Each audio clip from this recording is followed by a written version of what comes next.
Beshem Hashem Naaseh Natzliach. Aujourd'hui, je vous raconte l'histoire d'une tzedaka le soir du Seder de Pessah.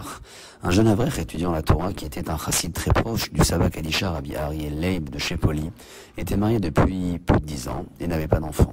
Il en souffrait énormément. Chaque fois qu'il voyageait chez son maître, le tzaddik, il le suppliait de prier pour lui afin qu'Hachem lui donne des enfants.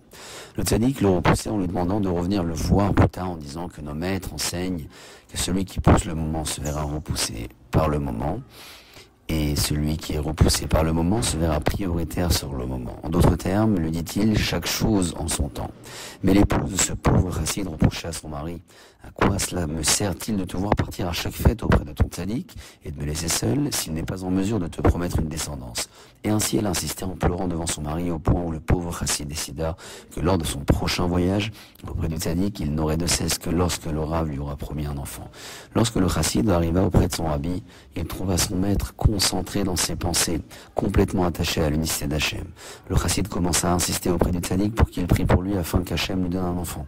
Le rabbi le repoussa encore en disant qu'il n'était présentement occupé à prier pour la collectivité du peuple d'Israël et qu'il ne pouvait pas s'occuper du particulier. Le chassid continua à insister et dit: je ne bougerai pas d'ici tant que le rabbi n'aura pas décrété que j'ai un enfant.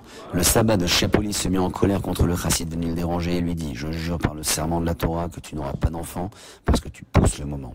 Le chassid rentra chez lui complètement brisé et quasiment désespéré d'avoir un jour un enfant.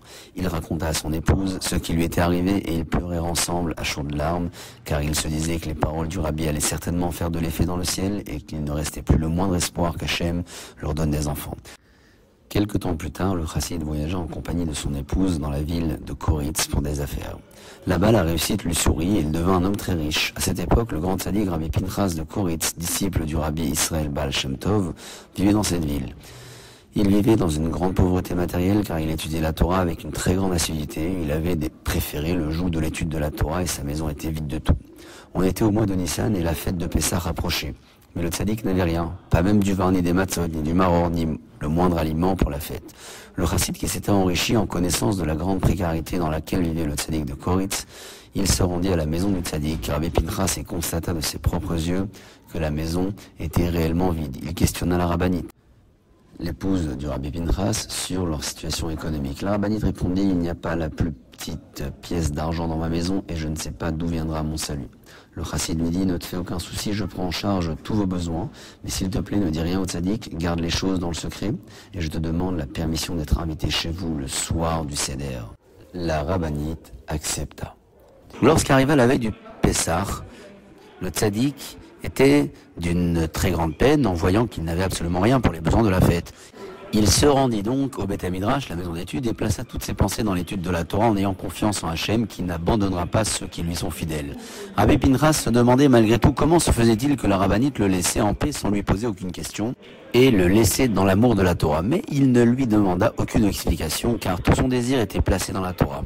Le chassid, devenu riche, prépara des matzot, du vin et du maror pour lui et son épouse ainsi que pour tous les membres du foyer du tzaddik et les apporta à la maison du tzaddik la veille de Pessah. Il apporta également en l'honneur du tzaddik de beaux vêtements ainsi que pour la rabbinite. Il changea également tous les meubles de la maison ainsi que la literie avec des draps de soie et de lin. Il alluma également de belles et grandes bougies afin d'augmenter la lumière dans la maison de Rabbi Pinchas. Le soir venu, lorsque Rabbi Pinchas arriva à la maison, il fut surpris de voir que toute la maison était remplie de lumière, que la table était dressée avec du vin, des matzot, du maror, ainsi que tous les besoins de la fête. Le tzaddik demanda alors à la rabbinite d'où provenait tout ceci. La rabbinite lui raconta tout ce que le chassid avait fait et lui montra également les lits et les beaux vêtements qu'il avait apportés en l'honneur de la fête. Le chassid arriva immédiatement et sans plus attendre, le tzaddik commença le seder. Il récita le kiddush et tout le monde but en s'accoudant. Ils arrivèrent au récit de la Haggadah et de la sortie d'Égypte. Le chassid gardait le silence et écoutait attentivement de quelle manière le tzaddik, plein de joie et de bonne humeur, racontait la sortie d'Égypte et les miracles qu'Hachem avait fait au peuple d'Israël. Lorsqu'ils arrivèrent au repas, après avoir consommé la matzah et le maror, la rabbinite apporta les plats de viande en l'honneur de la fête. Dans sa joie, Rabbi Pinchas demanda au chassid: Tu t'es tellement dérangé en nous honorant et en nous réjouissant ce soir. Dis-moi quelle est ta demande et elle s'accomplira.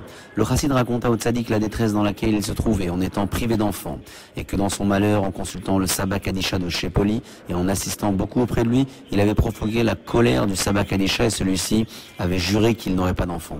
Le chassid supplia Rabbi Pinchas d'annuler le décret promulgué par le sabbat kadisha de Shepoli et de prier afin qu'Hachem l'exauce en lui donnant un enfant.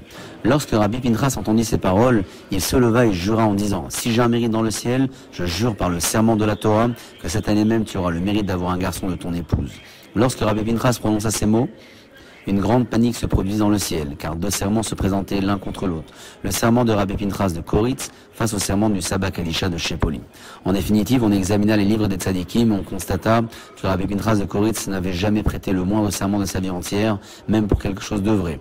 Et de ce fait, on décida d'accomplir son serment. Cette même année, le chassid et son épouse eurent un garçon. Nous apprenons de là la grandeur de la mitzvah de la tzedaka lorsqu'elle est réalisée avec générosité et sincérité, comme l'a fait ce chassid, qui eut le mérite d'une grande récompense en ayant un garçon la même année, parce qu'il a réjoui le tzaddik le soir du seder par sa tzedaka et sa générosité. Yeshaya l'écrit dans le verset: l'acte de la tzedaka ne sera que paix et le culte de la tzedaka n'engendrera que tranquillité et sécurité à jamais. Baruch Adonai Leolam, Amen ve Amen.